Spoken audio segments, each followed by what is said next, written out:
Now that you have a better understanding of the roles that you can do as a freelancer, there are some items on my first video today that you might find interesting. Some even sound familiar because a lot of people are offering it as some form of course, ganyan. What I see as part of their selling point is that maraming hiring nito, malaki ang sahod dito. And while that might be true for some, it's not applicable for everyone. Which is why ang unang-unang sinabi ko, do not overthink. Tingnan nyo muna kung anong kaya nyong gawin ngayon. Kasi doon kayo magsisimula. Every time I go live, a lot of people will ask me, gusto ko pong matuto ng SEO kasi malaki daw kinikita doon. Gusto ko pong mag-SMM kasi madali daw doon. People are ready to jump ship without even realizing that number one, it might not be for you because of your personality type. Number 2, kamusta grit natin? Kamusta yung comprehension natin? Number 3, anong previous work experience mo na pwede mong i-correlate kung yun yung gusto mong pasukin na industry? You see, ang daming pwedeng maka-apekto sa decision making natin, kaya ang sabi ko, wag muna kayo mag-overthink. Kung ano yung alam nyo ngayon, kung ano yung may previous work experience kayo, isulat nyo muna yon, and then we will identify alin doon yung pwede nyong i-offer as a freelancer. Now,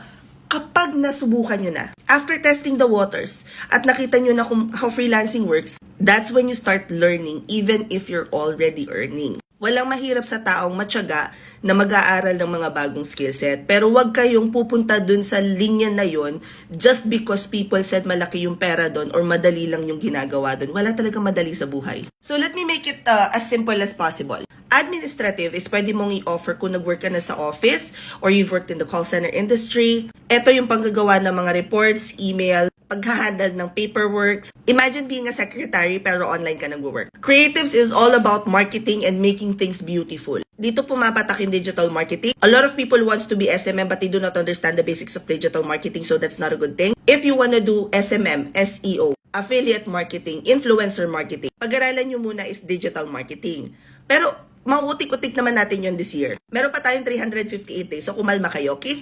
Technical naman is if halimbawa, nag-work kayo sa technical support ng isang company, BPO, whatnot. Or college student kayo, nag-take kayo ng IT and talagang interesado kayo sa technical. Dito pwede rin pumasok yung pagiging Salesforce admin, network, all of that. AWS, ang dami nyo pwedeng pag-aralan dito. Again, kumalma kayo, may 358 days pa tayo. Kung nag-work kayo sa BPO or front desk at nag-work kayo assisting customers, then you can do customer support. At kung may online shop naman kayo or mahilig kayo talaga magbenta, nakapag-experience na kayo magbenta either online or face-to-face, then you have the skill set of a sales agent. If you do not know kung anong ibig sabihin doon sa listahan na pinakita ko sa part 1, kung ano yung ibig sabihin nun, Google should be your best friend. And again, while doing your research, document your journey. Itag nyo ako. Kung may question kayo, i-comment nyo dito and I'll try to answer them habang naglalaba ako. Okay? Follow for more work from home chismis. Bye!